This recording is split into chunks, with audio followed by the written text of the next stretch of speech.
gracias por continuar en Radio Eleuteria. Y la sesión de hoy es analizar el breve ensayo de Immanuel Kant respondiendo a la pregunta ¿qué es la ilustración? Yo lo tengo en esta edición del Fondo de Cultura Económica, en donde está integrado bajo el título Filosofía de la Historia. Es un libro muy pequeño. Para nuestros radioescuchas, yo los invito a suscribirse al canal de YouTube Radio Eleuteria para que puedan advertir la edición de este libro. Realmente es un libro muy breve y es un ensayo que difiere de los escritos posteriores de Kant. Eh, por ejemplo, si nosotros recurrimos, por ejemplo, a la crítica de la razón pura, la crítica de la razón práctica o la crítica del juicio, realmente son textos de muy difícil acceso. De hecho, yo he escuchado personas que utilizan el término kantiano como sinónimo de dificultad.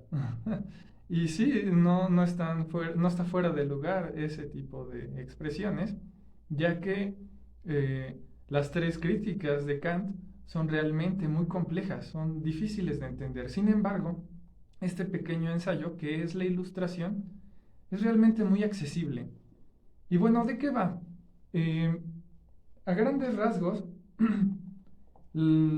este pequeño ensayo, respondiendo a la pregunta ¿qué es la ilustración? Was ist Aufklärung? El título original. Kant se propone a definir realmente ese concepto. ¿Qué es la ilustración? Pues bien, la ilustración, según Kant, es cuando el hombre deja de ser menor de edad, pero no se refiere a una superación de la minoría de edad en términos biológicos, es decir, que el hombre cumpla los 21 años, digámoslo así.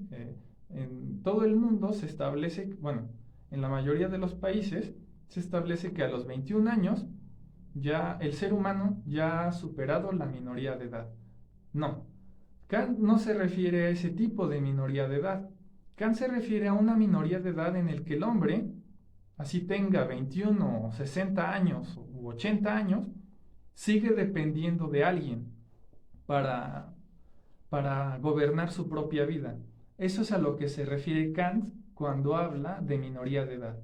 Pues bien, de esa manera se define la ilustración. La ilustración no es un momento en la historia, tampoco es un momento dentro de la vida biológica del ser humano. La ilustración tiene que ver cuando el hombre se hace responsable y se hace cargo de su propia vida sin la necesidad de que otros gobiernen su propia vida. Eso es realmente a lo que se refiere Kant cuando habla de la ilustración. Pues bien, surge aquí en este ensayo, que es la ilustración, el famoso concepto kantiano sapere aude. Sapere aude quiere decir, significa, atrévete a pensar, atrévete a hacer uso de tu propia razón. Pues bien, Kant advierte que la mayoría de las personas que no han superado esa minoría de edad a la que se refiere, es decir, en el que el hombre sigue dependiendo de otros para poder regir su propia vida, se debe a dos razones. La primera razón es que el hombre es perezoso. Y la segunda razón es que el hombre, además de ser perezoso, es cobarde. Pues bien, Kant plantea que cuando una persona se deja manipular, se deja guiar, se deja gobernar por un colectivo o por una ideología o por alguna institución, está siendo perezoso, porque pues claro, es más fácil y más cómodo que otros piensen por nosotros. Y bueno, la segunda razón es que es cobarde. ¿Y a qué se refiere a que el hombre es cobarde cuando deja que otros piensen por él? Pues bien, al nosotros no ser los que deciden por nuestra propia existencia, no somos responsables de las consecuencias de nuestros actos. De esa manera Kant plantea que el hombre que aún no ha superado la minoría de edad es por dos razones que ya las expliqué, que es por cobardía y por pereza. Ya lo sabemos, es más fácil y más cómodo que otros piensen por nosotros y a los otros, al pensar por nosotros, Ellos son los responsables de las consecuencias de lo que realicemos. De esa manera Kant concluye este breve ensayo, que es la ilustración, o más exactamente el título completo, respondiendo a la pregunta ¿qué es la ilustración? Sin embargo, el desarrollo que tuvo este breve ensayo tuvo repercusiones en el siglo XX con un filósofo francés muy reconocido en las academias. Yo difiero muchísimo de este filósofo, pero hace un análisis muy puntual, muy detallado y, a mi parecer, muy acertado con respecto a la frase sapere aude de Kant. Y estoy hablando de Michel Foucault.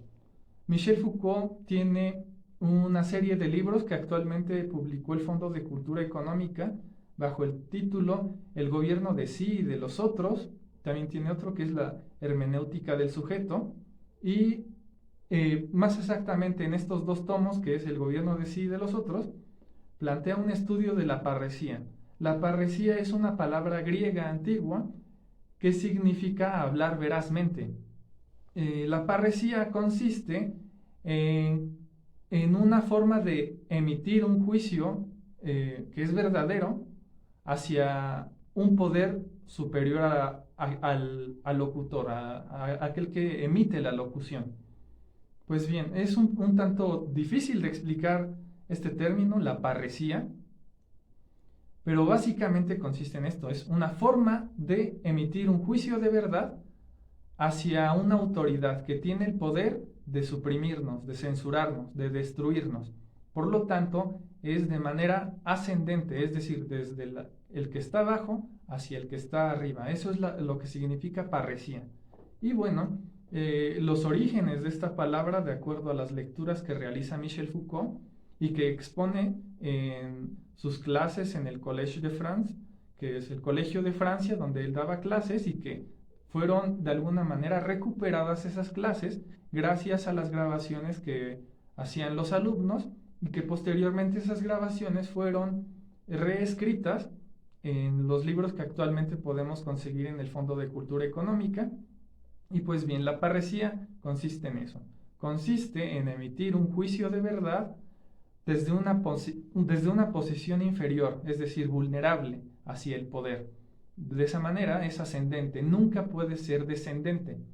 Pues bien, la parresía, ¿cómo se relaciona con este ensayo de Immanuel Kant? Respondiendo a la pregunta, ¿qué es la ilustración? Bueno, Kant plantea que la función que tiene el parresiastés, el parresiastés es aquel que hace uso de la parresía, es decir, aquel que dice la verdad. Eso significaría a grandes rasgos lo que es el parresiastés.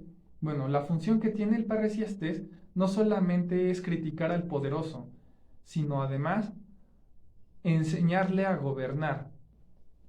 Esto nos remite nuevamente a este ensayo de Kant, en el que Kant, la intención con la que escribió esta respuesta, respondiendo a la pregunta ¿qué es la ilustración?, fue dirigida al Kaiser Guillermo.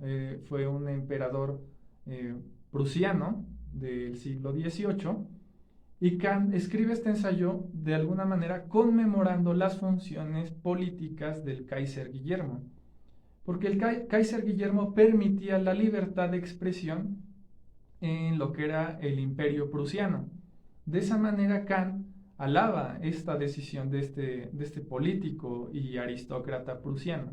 Es decir, cuando se le permite a la sociedad expresarse libremente, eso es un síntoma de que tenemos un buen gobernante. Y pues bien, regresando precisamente a los estudios de la parresía de Michel Foucault advierte que la función del parresiastés no solamente es criticar al poderoso, es decir, aquel que gobierna la vida de los demás, sino que además la función que tiene la verdad dentro del discurso parresiástico es enseñarle al poderoso sus fallas para que el mismo poderoso, es decir, el monarca, el rey, el presidente, el gobernante en turno, pueda gobernar mejor. Y además que ese mismo gobernante, al ya recibir una crítica veraz de parte del parresiastés, puede enseñarle a cada uno de los habitantes de su territorio a enseñarse a gobernar a sí mismos. Esa es la gran importancia de la parresía, del discurso parresiástico. De esa manera, Michel Foucault recupera estos conceptos de Kant para aplicarlos en las sociedades actuales. A mi parecer, es un gran análisis el que realiza Michel Foucault.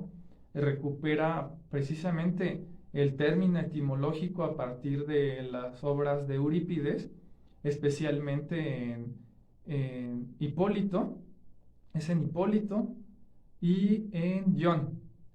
Y me parece, ya tiene tiempo que leí ese libro, pero me parece también que es en La Orestiada. Y pues bien, el término griego parresía tenía esa connotación. Es un tanto oscura, como lo plantea Foucault, especialmente en un libro que se llama Discurso y Verdad en la Antigua Grecia. Si ustedes quieren consultarlo, está publicado por la editorial Paidós. Yo lo conseguí en esa edición y hace un análisis pormenorizado de las obras de Eurípides, en donde se recupera este término, parresía, el decir veraz.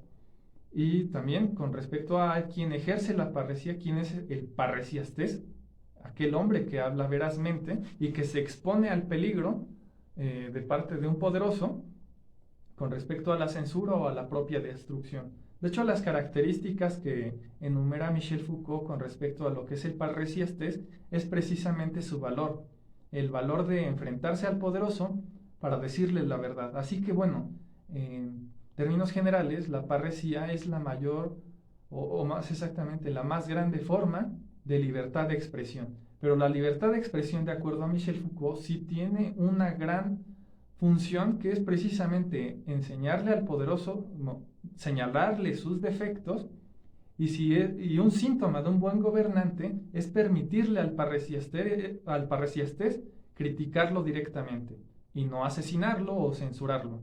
De esa manera el gobernante podrá gobernar, válgase la redundancia, de mejor manera. Y lo que plantea, eso es lo que me encantó de los análisis de Foucault, lo que plantea la función del gobernante no es gobernar la vida de los demás, no es decirles, bueno, tú vas a hacer esto bajo estos criterios, bajo estas leyes, bajo este nomos en griego, que sería la ley escrita. Tú vas a seguir estos parámetros de conducta, de comportamiento. No, la función de un gobernante, de acuerdo a las clases de Michel Foucault, es precisamente que el gobernante le enseñe a los ciudadanos, a sus súbditos, a saberse gobernar por sí mismos. Y nos remite directamente a Kant. Eso es realmente la superación de la minoría de edad. La función, en conclusión, de manera sintética, se reducen estos dos ensayos. Los gobernantes están no para regir nuestras vidas, no para decirnos qué hacer ni cómo actuar. La función que tiene un gobernante es permitirnos gobernarnos a nosotros mismos, enseñarnos a gobernar a nosotros mismos. ¿Y de qué manera se logra eso? Pues bien, es como lo repite Kant una y otra vez, a través del ámbito de la libertad. Y me voy a tomar precisamente, me voy a tomar la libertad de leer otro párrafo de este maravilloso ensayo de Immanuel Kant, escrito en 1784.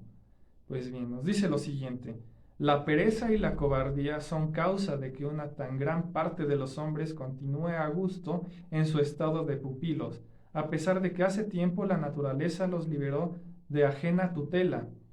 También lo son de que se haga tan fácil para otros erigirse en tutores. Es tan cómodo no estar emancipado.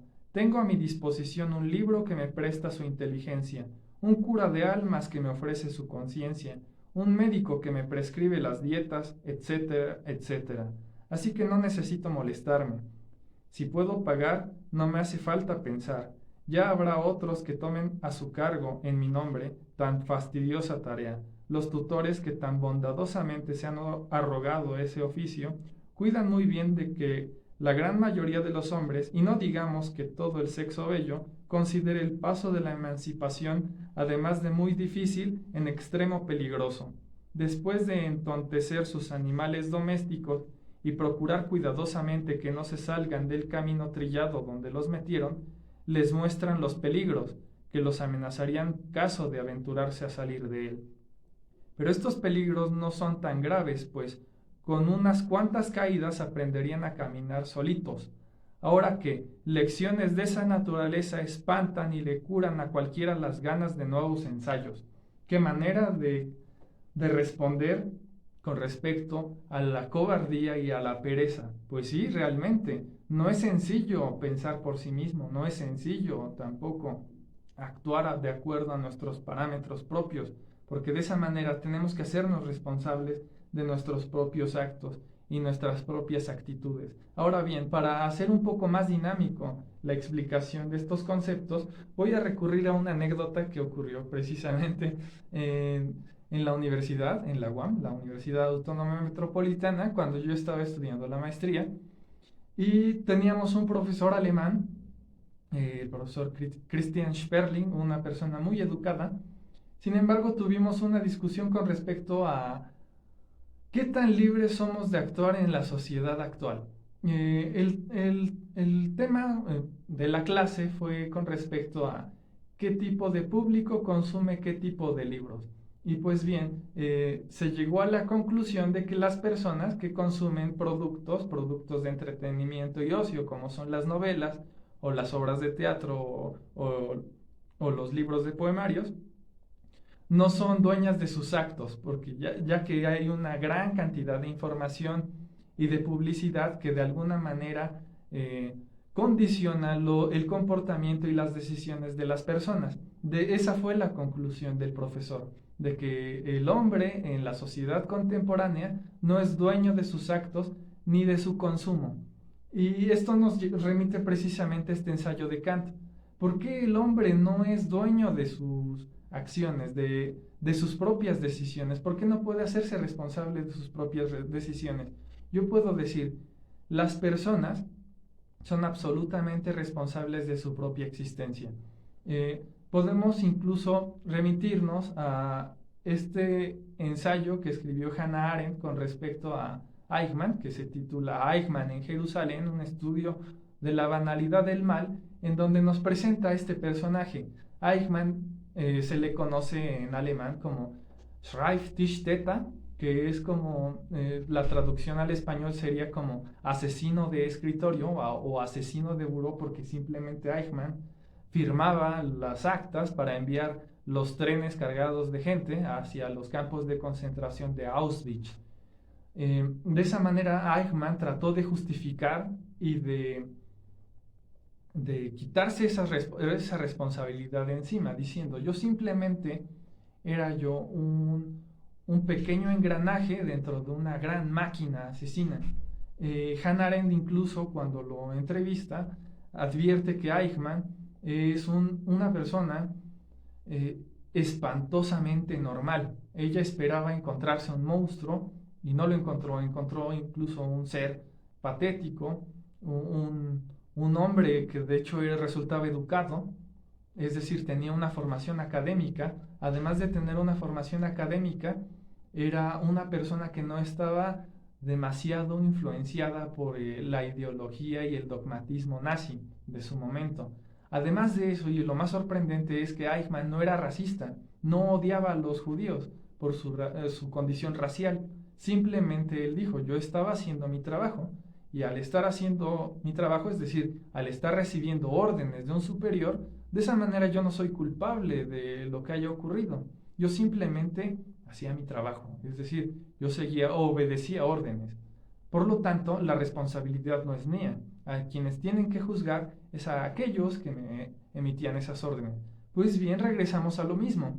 No es una justificación decir que yo simplemente obedezco órdenes y de esa manera las consecuencias de esos actos que yo realizo a partir de una orden de un superior no me exime de la responsabilidad.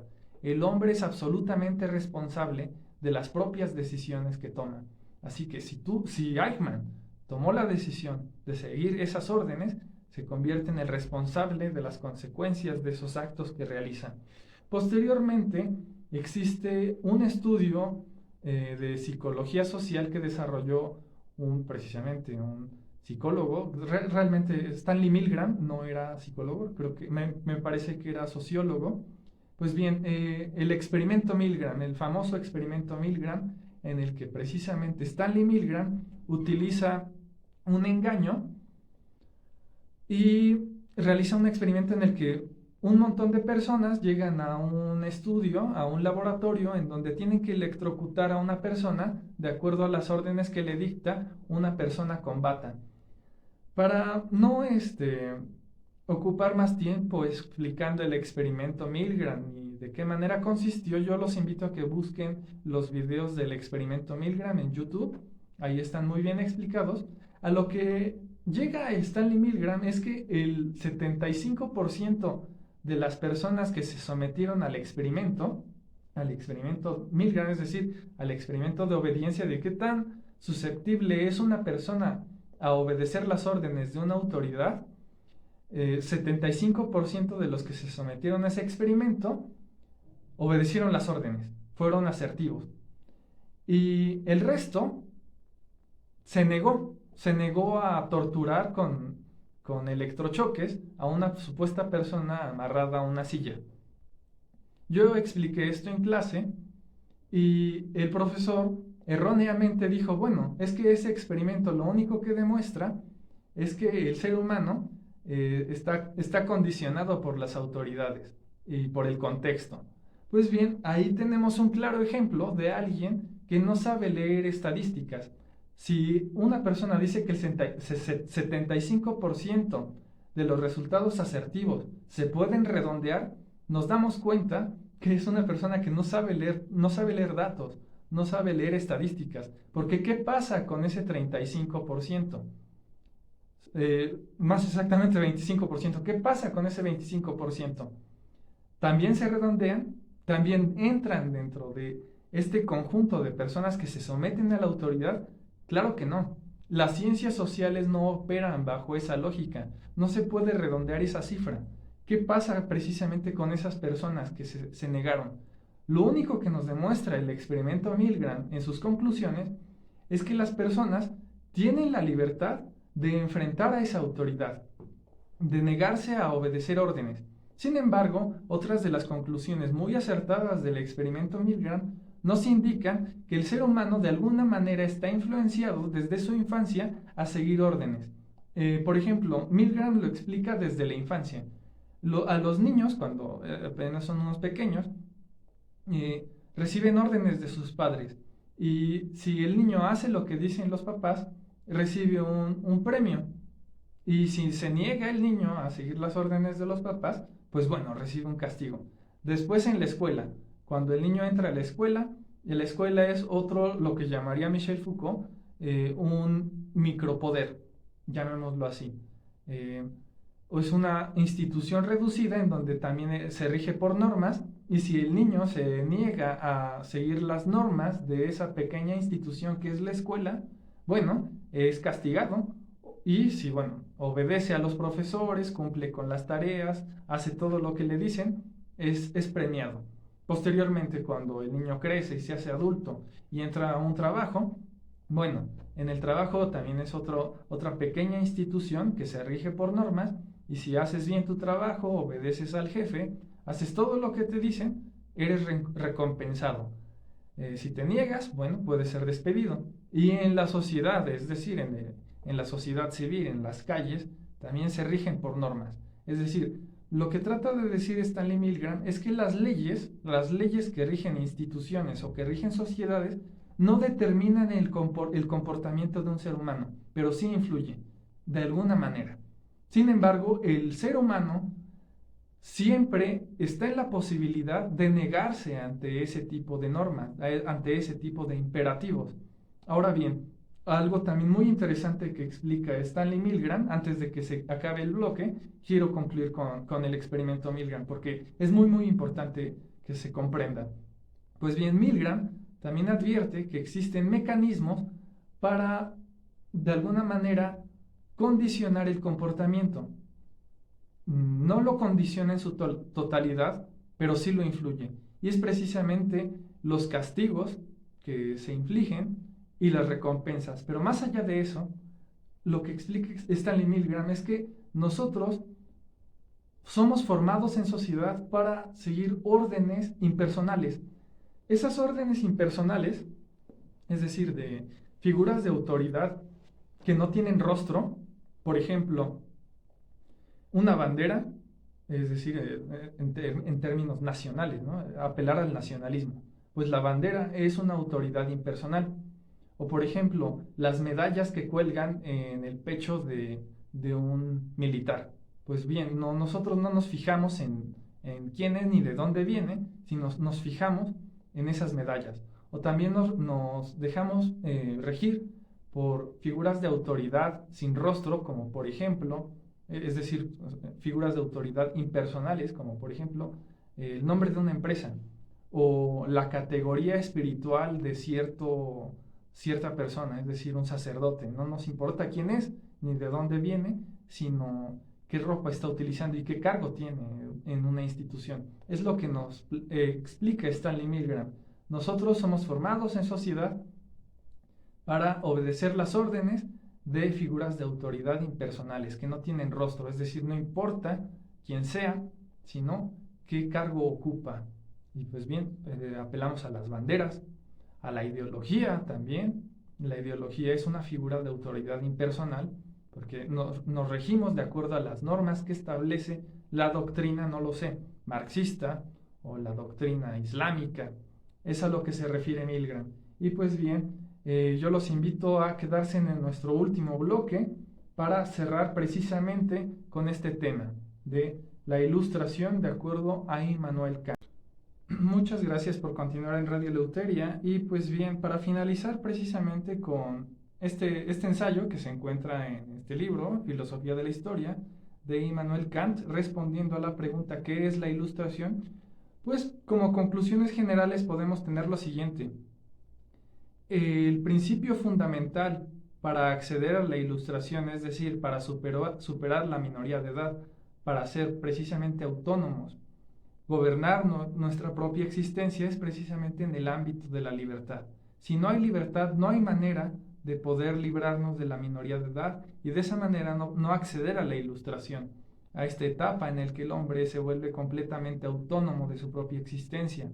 Ahora bien, con respecto a lo que menciona Michel Foucault en sus clases del Colegio de Francia, con respecto a la parresía y su relación con el ensayo de Kant y su frase sapere aude, podemos concluir que la función que tiene un gobernante no es precisamente planificar la vida de los ciudadanos. Más exactamente, la función principal que tiene un gobernante es enseñarle a los mismos ciudadanos cómo autogobernarse, cómo llegar a ese momento en el que el propio ciudadano aprenda a gobernar su propia existencia. Eso es una gran lección que da Foucault en una de sus clases. Sin embargo, yo difiero muchísimo con respecto a su definición de verdad, cuando él habla de la parresía diciendo que la parresía es el decir veraz, el parresiastés es aquel que hace uso de la parresía, no logra concluir la definición de verdad. Lo que hace Foucault es precisamente apelar a los términos del marxismo, ya que Foucault fue alumno de Louis Althusser, un acérrimo marxista francés, en el que, Foucault apela a la definición de verdad en términos marxistas, diciendo que aquello que es verdadero es decir, la verdad es aquello que se muestra en la práctica. Perdónenme el tartamudeo, pero es una forma de definir la verdad de manera muy infantil, diciendo que la verdad es aquello que si se pone en práctica es verdadero. Es una definición, vuelvo a repetirlo, infantil y errónea, ya que si nosotros, por ejemplo, recurrimos a los escritos del profesor Mario Bunge, nos advierte que la verdad, bajo esos términos marxistas, es completamente errónea, ya que, por ejemplo, no por el hecho de que alguien lleve a cabo una acción en la realidad, es decir, apele a la praxis, significa que aquello que esté realizando sea correcto y verdadero, porque bajo esos términos, por ejemplo, los nazis que conquistaron Europa en los años 40, ya por ese motivo podría concluir que los arios son la raza superior en el mundo, y pues no, conquistaron Europa y no por eso significa que sean la raza superior, ni tampoco significa que si los bolcheviques triunfaron en Rusia durante la revolución, eso significa que todos los parámetros morales de los bolcheviques sean acertados. Pues no, es una definición de verdad muy infantil y errónea la que explica Foucault en sus clases del Colegio de Francia. Sin embargo, no puedo cometer el error de descalificar y no dejar de reconocer este gran acierto que tiene en sus clases, diciendo que la función de un gobernante no es planificar la vida de los ciudadanos, sino más exactamente enseñarle a los ciudadanos a gobernar su propia vida y que se hagan responsables de las consecuencias de sus actos. Y pues bien, con esto concluimos, no sin antes recomendar muchísimo, de verdad, este ensayo de Immanuel Kant. Yo creo que todos deberíamos de leerlo. Es un ensayo bastante breve y de muy fácil acceso. Es una lectura muy rápida y se entiende muy bien. Y pues bien, yo los invito a sintonizarnos el siguiente miércoles, de este miércoles al próximo, a través de la Voladora Radio. Agradezco muchísimo a Rocío Castillo detrás de cabina realizando este trabajo. Muchísimas gracias, Rocío. Agradezco a la Voladora Radio que me proporciona este espacio y sobre todo agradezco a usted, amigo Radio Escucha. Y pues bien, esto es Radio Eleuteria. Viva la libertad y la verdad. Hasta luego.